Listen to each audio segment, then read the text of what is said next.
為什麼5台高達裡只有他幾乎不玩近戰？當其他高達還在揮刀的時候，他已經把整片戰場炸成了火海。他不是單挑最強，卻是最不講理的移動軍火庫。它存在的意義只有一個，把敵人壓得抬不起頭。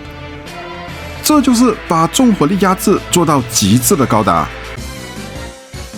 大家好，我是 CM， 這裡是純手工的解析系列。上期我們聊了那台手拿掃把對着西羅大吼“你們的正義簡直是不可理喻”，而本期一台高達華麗登場，你們這群冚家鏟，我要讓你們知道咩叫做冚家富貴啊！噠噠噠噠噠噠噠。好，咱不扯作品，不說作者，也不管發售年代，不生硬，以輕鬆愉快的方式聊聊這台恐怖到離譜的移動軍火庫。先看個片頭，我哋立即開播。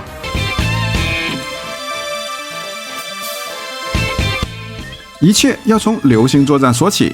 為了要對抗 OZ，X 博士在巴頓財團的支持下，以飛翼04的原型機為基礎，獨自研發了重裝高達，也參加了流星作戰。隨着 AC-195 年的紛爭末期，戰場也開始轉移，由地面戰轉向了宇宙戰。對於地面特化的重裝高達，固有的機動性瓶頸徹底暴露，這讓他無法適應高強度的空間作戰。就此，他被留至地球。而在天秤座大決戰前夕，所有的戰力都是寶貴的，重裝高達也不例外。但問題就來了，他打不了宇宙戰。為了挽救這一戰術短板，曾經參與托爾吉斯研發的霍華德聯手和平號的技術人員，在大決戰爆發前夕對他進行了手術性的修改。就此，本期的主題誕生 ：XXXG-01H2 重裝高達改 EW。它是一個宇宙的行走軍火庫，整體空間也被壓縮至極致。除了標誌性的雙管加特林機炮，頭部、肩部、胸部、腰部，甚至是腿部，全都是彈倉和導彈的發射器，這讓它在大決戰中佔據了重要的一員。而在 AC-196 年瑪麗梅亞叛亂，原本送往太陽銷毀的重裝高達改，在卡特爾的努力下重新返回地球。而重返戰場的重裝高達改也遠超同量級的巨蛇，甚至憑一己之力輕鬆壓制近50台敵機。這也要感謝那位兼職雜技演員的特洛瓦，把小手般的精神和華麗融入了這台鋼鐵巨獸。他也打破了重裝必遲緩的鐵律，依靠卓越的操作，讓重裝高達改的機動性可以在戰場上做出高難度的特技動作，強行將戰局鎖定在他最擅長的炮擊戰中。這就是特洛瓦的戰場，在全彈發射的火光中跳着致命的華爾茲。就在叛亂結束後，重裝高達改也被啟動了自爆，結束了他華麗的一生。好，這麼一台遠攻王者到底是怎麼設計的呢？接下來我們一起看看它的設計部分以及身上內置的武器。對了，因為動畫中比較 KLF， 一些武器的部分我會錄一點遊戲畫面。好，全高為 16.7 米，重為 8.2 噸。出力為3190千瓦，推力為73750 kg， 裝甲材質為高達尼姆合金，在整體設計上以深綠色為主色調，而在結構方面可以看出它全身感覺很臃腫，裡面塞滿了重物，也正因為這樣，所以讓它擁有了超強的遠攻性能，在戰場上有絕對的控場能力。我們從上往下看，先是頭部，電波拉滿的信息中樞。重裝高達改的頭部一眼過去就是典型的戰場信息探測風格，在額頭的位置是它的 V 字形刀形天線，妥妥的高達標配。在 V 字形天線的上方是它的主攝像，前後各一個，前方探測，後方監控，360度覆蓋。在 V 字形天線的下方是它的雙眼攝像。到此，對於正常的高達來說，它的攝像傳感算是足夠了，但對於重裝高達改來說，這不夠。由於重裝高達改本身的設計就不是為了近戰而生，它的戰略作用是讓它必須死磕遠中距離的炮擊，所以為了地形中敵我精準距離，它有一個特殊的部件，那就是它頭部兩側的延伸天線，一共有2具，左右各1具，每具天線由一長一短組成，其中短的那根由頭部內側直接向外延伸，按整個頭的天線數量，重裝高達改一共有6級天線，這也讓他哪怕在電波干擾的惡劣環境，也可以獲得正確的情報。在馬利梅亞叛亂期間，這一套通訊感應列陣在探測敵軍和盟友的聯繫上發揮了極大的作用。在兩側天線的下方是它的兩側副武火神炮，跟天線屬於一體式，口徑不大，威力在所有的武裝中算是最低，但它的連射能力非常的優秀，主要是用於牽制、干擾、打擊軟目標。雖然它不起眼，但如果是近距離開槍，多少也能給里歐這種 MS 一定的傷害。而在天線的側面可以看到3槓斜槓，那是火神炮的3連裝排氣口，而下方這個長方形的口是它的彈殼彈出口。另外，重裝高達改一般的情況下會左右半邊臉戴上一個小丑的面具，這是平時在馬戲團裡特洛瓦特制的，因為特洛瓦就是一名小丑。而這個面具跟實用性、防禦力一點關係都沒有，純個人愛好。不過有了這個面具，每次展開特技瘋狂攻擊時，多少也會給敵軍帶來一點精神的窒息、心理的恐懼。好，頭部講完，小總結一下：重裝高達改的頭部是兼顧了實用、搞心態的極端探知中樞，6G 天線給了它強干擾下抓取信息的深度，火神炮給了它近距離突發反擊的基礎火力，小丑的面具是它撕裂敵人心靈的心理震懾。接下來我們往兩邊看，手臂。重裝高達改的彈幕批發商，整個手臂由肩部、臂部、腕部組成。我們先看肩部，整個肩部前後都是加厚的防禦護甲，在護甲之間是它的姿勢控制噴嘴，主要用於機身方位的控制。在護甲的上面和側面都帶了一個轉軸，一旦打開就可以看到肩部的導彈夾艙，屬於內藏式微型導彈發射器。一共有3擊，上下2擊為7發，而肩部位置的夾艙可以備8發，這樣算起來兩肩合起來足足44發，只要開蓋即射。一旦跟其他武裝齊發時，整片區域多目標直接炸了一片，妥妥的洗地大火力。順着肩部往下走就是手臂了，由基礎的臂甲包裹，裡面是高強度的骨架結構，肩部的液壓傳感夠穩，手腕的腕向軸也讓手腕可以做到最靈活的反應，而手腕的靈活控制加特林，那就如虎添翼了。對，接下來要說的就是它的硬核外裝——雙管加特林大型机炮，這可以說是重裝高達改的命根子，超級的硬核。左右臂可以各掛一把，這樣看就有4門炮了。而炮的本體也非常的巨大，在炮身的尾端是一個連接結構，可以直接連接手臂。這種設計可以讓重裝高達改更好的控制，直接輕鬆揮舞。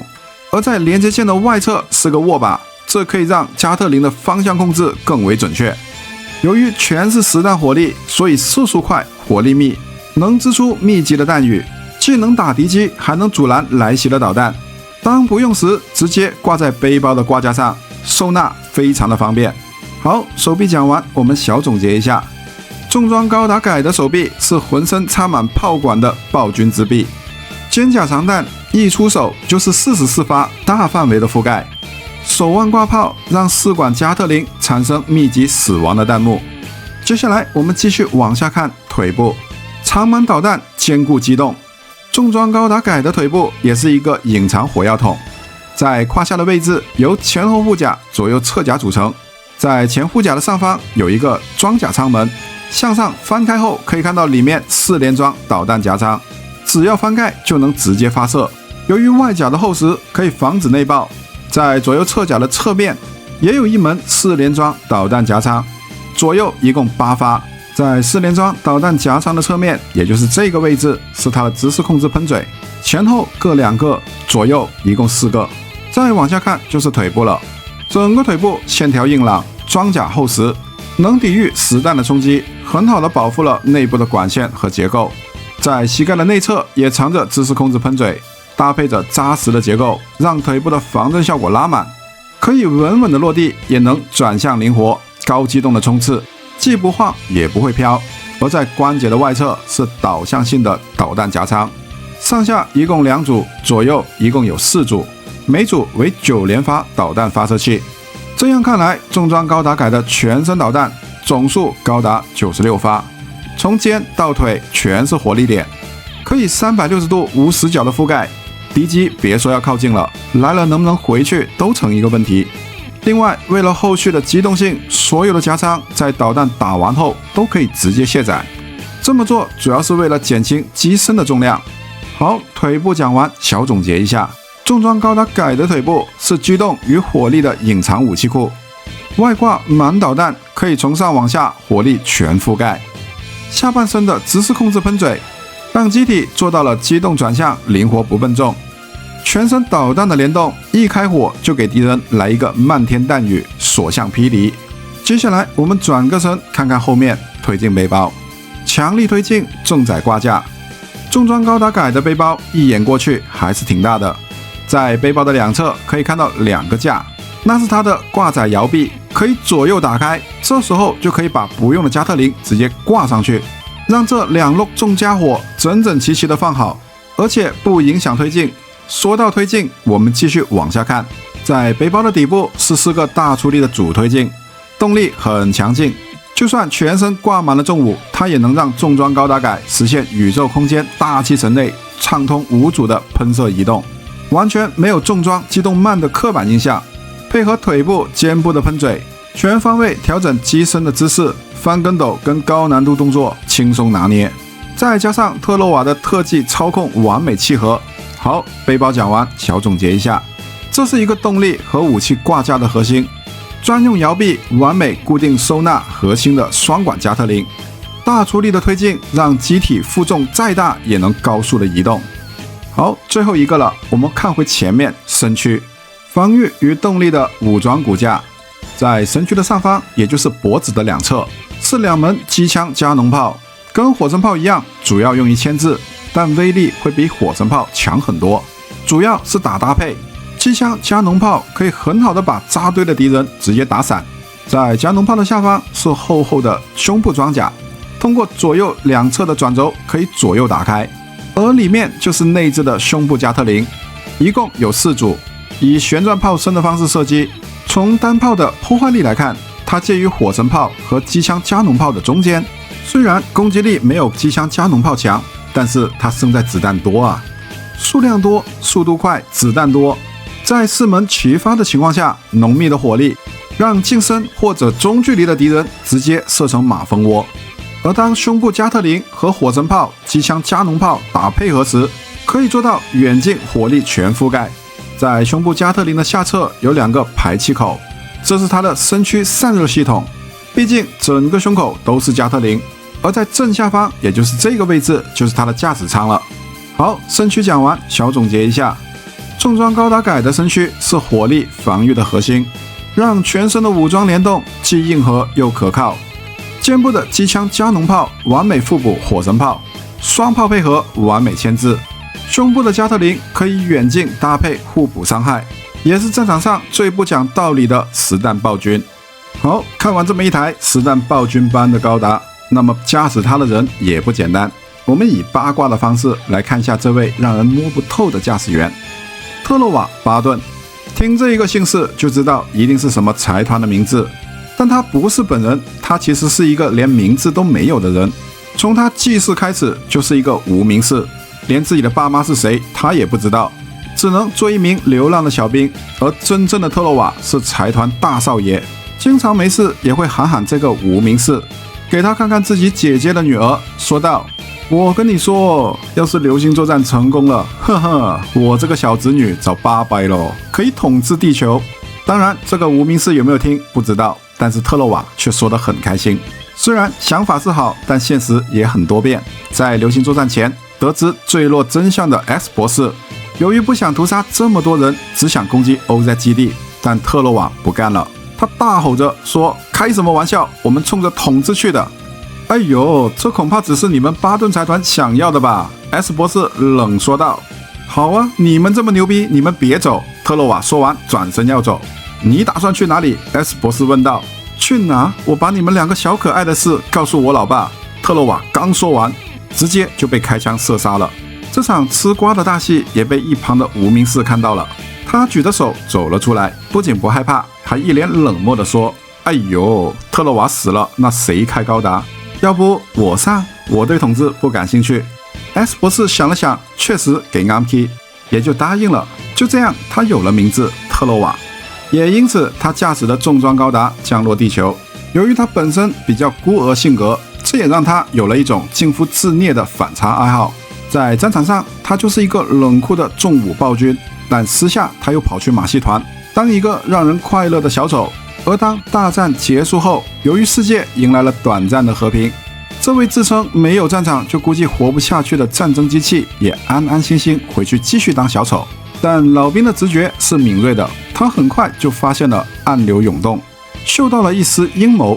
為了拔掉陰謀家的內褲，他直接潛入了瑪麗梅亞軍，還引導着希羅和迪奧摸清了巴頓財團的執念。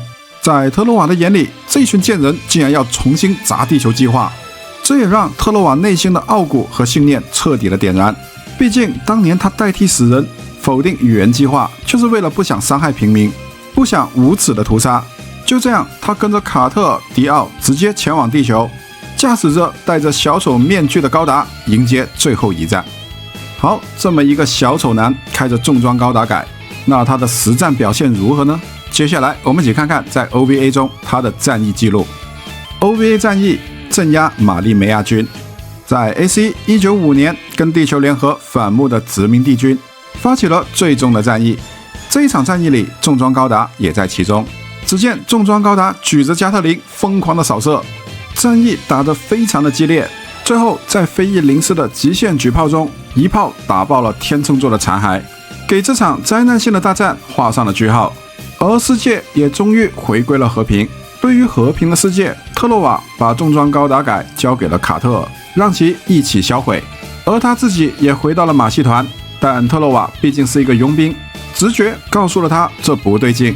在暴力的解決下，看到了巴頓財團的名片，原來是他們。特洛瓦心裡想着。就這樣，特洛瓦潛入了大本營，但很快就被德基姆發現。就在特洛瓦打算快攻時，張武飛直接擋在了前面。為了摸清目前的情況，特洛瓦只能假裝詐降而加入。而此時的希羅和迪奧也來到了 X18999，為了可以讓他們順利的潛入，特洛瓦駕駛的巨蛇假裝攻擊，其實是為了給他們打出一條路。最後三人聚集，一起破解了衛星墜落地球的計劃，而且告訴了希羅，武飛已經叛變了。按照目前的情況，唯一要做的就是拿回高達，重返地球。希羅決定自己去接收高達，這樣可以更快。而特洛瓦和迪奧打算跟卡特爾會合。在莎莉的幫助下，特洛瓦終於坐上了高達。卡特爾一個揮刀十字砍，大喊一句 Hoi-Bo， 大家一起衝出衛星，直奔地球。而地球這邊，托爾吉斯3苦苦的作戰。就在最艱難的時候，重裝高達改360度轉身加翻身跳出，然後把加特林一舉直接掃射，把敵人掃到抽筋。